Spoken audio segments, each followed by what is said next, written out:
कोणतंही साधन हे पूर्णत्वाला जायचं असेल तर त्याच्याकरता दोन गोष्टी साधनेमध्ये लागत असतात. कोणतेही साधन आपण कोणतेही करा, अधिकारानुसार करा, आपण संतांनी सांगितल्यानुसार करा. जे साधन आपण करतो ते साधन जर पूर्णतेला जायचं असेल तर त्या साधनेमध्ये दोन गोष्टी लागत असतात. एक विश्वास लागतो आणि दुसरं सातत्य लागतं. या दोन गोष्टींवर साधन पूर्णतेला जातं. जे साधन सतत केलं जातं पण ज्याच्याबद्दल अंतःकरणामध्ये हे साधन आपल्याला साध्यापर्यंत पोचवेलच असा विश्वास नसेल तर ते साधन साधन नाही.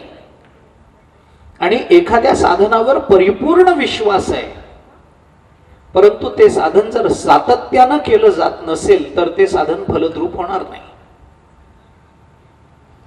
आम्हाला त्याचं सातत्य राखलं पाहिजे आणि आम्हाला त्याबद्दल विश्वासही असला पाहिजे.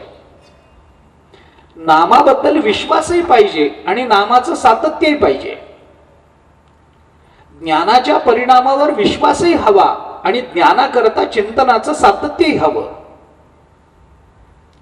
योग जी निर्विकल्प समाधी आम्हाला प्राप्त करून देतो त्या योगावर विश्वासही हवा आणि त्या योगाचा अवलंब वारंवार केला गेला पाहिजे. यम नियम आसन प्राणायाम प्रत्याहार इथपर्यंत हे नित्यत्वानं सातत्यानं केलंच पाहिजे.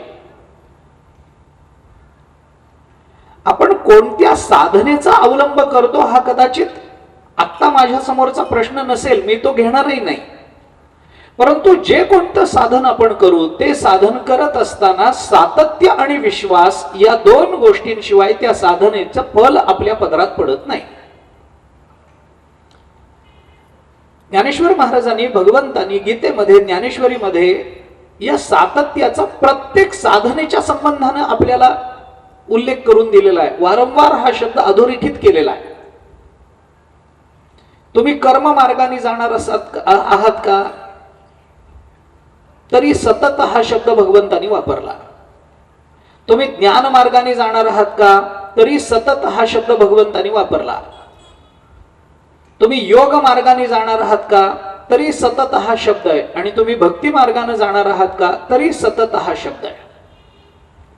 तुम्हाला भक्ती मार्गाने जायचंय ना, सततम कीर्तयंतो माम, इथं सतत पदाचा विचार भगवंतांनी केला. कर्म मार्गाने जायचंय ना, तस्मात असक्त सततम कार्यम कर्म समाचर, सतत पदाचा विचार आहे. योग मार्गाने जायचंय का, योगी युंजित सततम आत्मानम रहस्य स्थितः, गीता बोलते.